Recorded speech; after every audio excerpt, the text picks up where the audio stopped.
अग्नि यज्ञ, देव यज्ञ और ब्रह्म यज्ञ आदि का वर्णन भगवान शिव के द्वारा सातों वारों का निर्माण तथा उनमें देव आराधना से विभिन्न प्रकार के फलों की प्राप्ति का कथन। तो ऋषियों ने कहा, हे प्रभु, अग्नि यज्ञ, देव यज्ञ और ब्रह्म यज्ञ, गुरु पूजा तथा ब्रह्म तत्व का हमारे समक्ष क्रमश वर्णन कीजिए।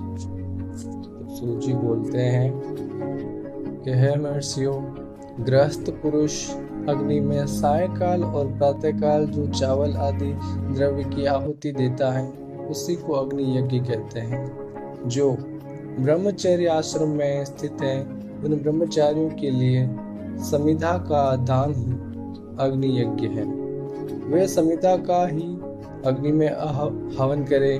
ब्राह्मणों, ब्रह्मचारी आश्रम में निवास करने वाले द्विजों का जब तक विवाह न हो जाए और वे उपासना गिन की प्रतिष्ठा न कर ले तब तक उनके लिए अग्नि में समिधा की आहुति, व्रत आदि पालन तथा विशेष व्यंजन आदि ही कृत्य हैं। यही उनके लिए अग्नि यज्ञ है। द्विजों जिन्होंने बाह्य अग्नि को विसर्जित करके अपने आत्मा में अग्नि का आरोप कर लिया, इससे वानप्रस्थियों और सन्यासियों के लिए यही हवन या अग्नि यज्ञ है कि वे विहित समय पर हितकर परिमित और पवित्र अग्नि अन्न का भोजन कर ले।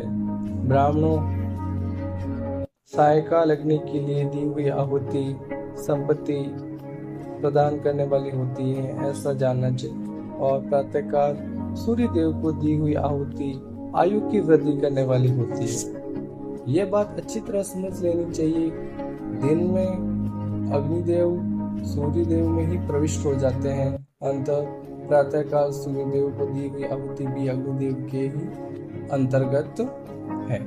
इस प्रकार ये अग्नि यज्ञ का वर्णन किया गया है। इंद्र आदि समस्त देवताओं के उद्देश्य से अग्नि में जो आहुति दी जाती है उसे देव यज्ञ समझना चाहिए। स्थालीपाक आदि यज्ञ को देव यज्ञ ही मानना चाहिए। लौकिक अग्नि में प्रतिष्ठित जो चूड़ाकरण आदि संस्कार निमित्त हवन कर्म है उन्हें भी देव यज्ञ के ही अंतर्गत जानना चाहिए। जब ब्रह्म यज्ञ का वर्णन सुनो, द्विजों को चाहिए कि वह देवताओं की तृप्ति के लिए निरंतर ब्रह्म यज्ञ करे। वेदों का जो नित्य अध्ययन या स्वाध्ययन होता है उसी को ब्रह्म यज्ञ कहा गया है। प्रातः नित्य क्रम के अनंतर सायकाल तक ब्रह्म यज्ञ किया जा सकता है, उसके बाद रात में इसका विधान नहीं है। अग्नि के बिना देव यज्ञ कैसे संपन्न होता है, इसे तुम लोग श्रद्धा से और आदर पूर्वक सुनो। सृष्टि के आरंभ में सर्वज्ञ, दयालु और सर्वसमर्थ महादेव जी ने समस्त लोगों के उपकार के लिए वारों की कल्पना की। वे भगवान शिव संसार रूपी रोगों को दूर करने के लिए वैद्य हैं, सबके ज्ञाता तथा समस्त औषधों के भी औषध हैं।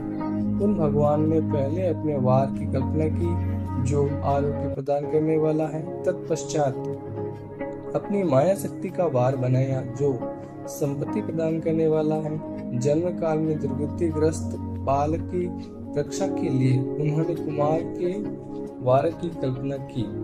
तत्पश्चात सर्वसमर्थ महादेव जी ने आलस्य और पाप की निवृत्ति तथा समस्त लोगों का हित करने की इच्छा से लोक रक्षक भगवान विष्णु का वार बनाया। इसके बाद सबके स्वामी भगवान शिव ने पुष्टि और रक्षा के लिए आयुकर्ता त्रिलोकष्टता परमेष्टि ब्रह्म का आयुष्कारक वार बनाया, जिससे संपूर्ण जगत के आयुष की सिद्धि हो सके।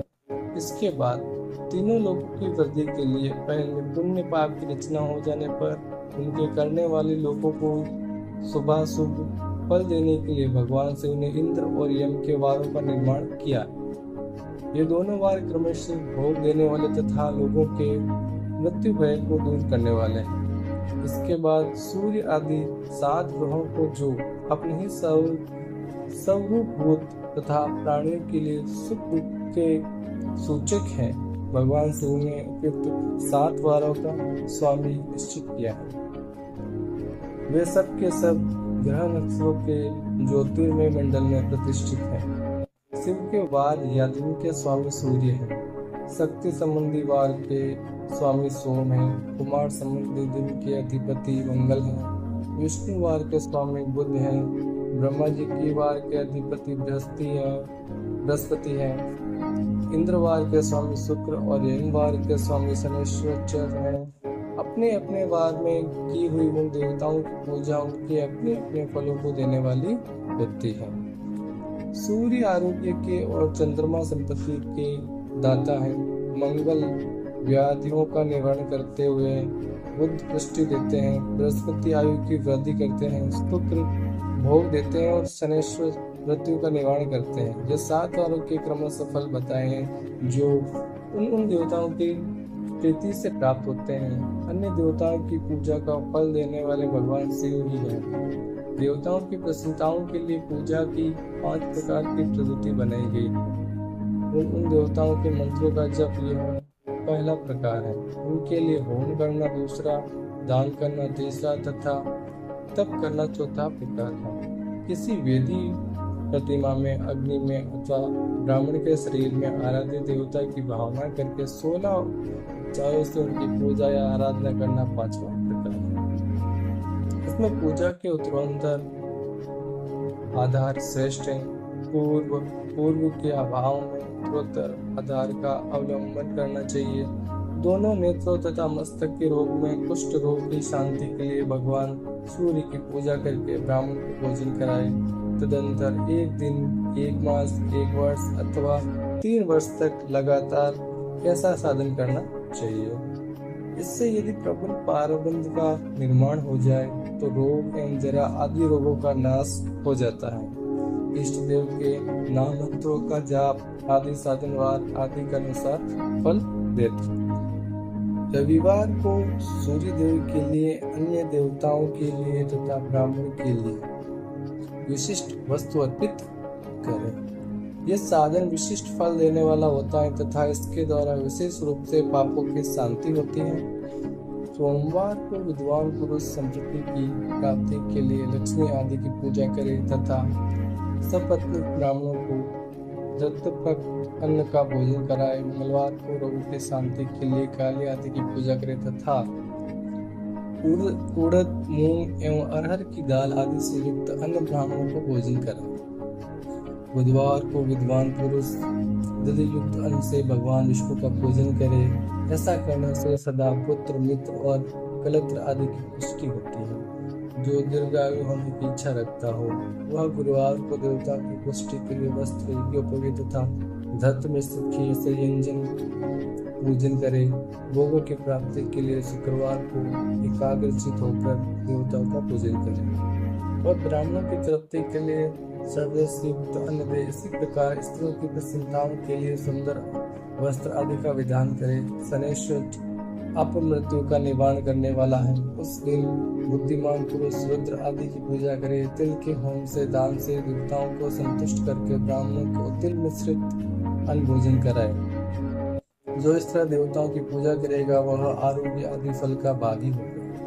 देवताओं के लिए नित्य पूजन, विशेष पूजन, स्नान, दान, जप, होम तथा ब्राह्मण तर्पण आदि में रवि आदि वारों में विशेष तिथि और नक्षत्रों का योग प्राप्त होने पर विभिन्न देवताओं के पूजन में सर्वज्ञ जगदीश्वर भगवान शिव ही उन देवताओं के रूप में पूजित हो सब लोगों को आरोग्य आदि फल प्रदान करते हैं। देश, काल, पात्र, द्रव्य, श्रद्धा एवं योग के अनुसार उनके तारतम्य क्रम का ध्यान रखते हुए महादेव जी की आराधना करने वाले लोगों को आरोग्य आदि फल देते हैं। शुभ मांगलिक कार्यों के आरंभ में और अशुभ अत्यष्टित आदि क्रम के अंत में तथा जन्म नक्षत्र के आने पर गृहस्थ पुरुष अपने घर में आरोग्य आदि की समृद्धि के लिए सूर्य आदि देवों का पूजन करे।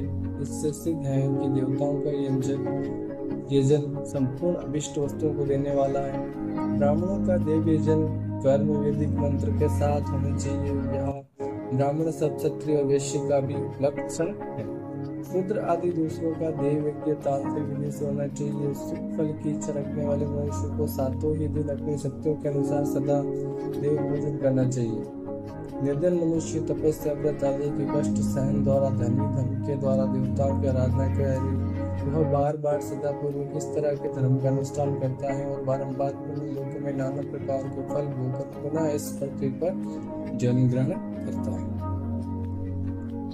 धनवान पुरुष सदा भोग सिद्धि के लिए मार्ग में वृक्षादि लगाकर लोगों के लिए छाया की व्यवस्था करे, जलाशय, कुआं, बावली और पोखरे बनाए, वेद शास्त्रों की प्रतिष्ठा के लिए पाठशाला का निर्माण करे तथा अन्य न्याय प्रकार से भी धर्म का संग्रह करता रहे। धनी को इस सब कार्य सदा ही करते रहना चाहिए। समयानुसार पुण्य कर्मों के परिपाक से अंतःकरण शुभ होने पर ज्ञान की सिद्धि हो जाती है। द्विजों जो इस अध्याय को सुनता है, पढ़ता है अथवा सुनने की व्यवस्था करता है, सिद्धि यज्ञ का फल प्राप्त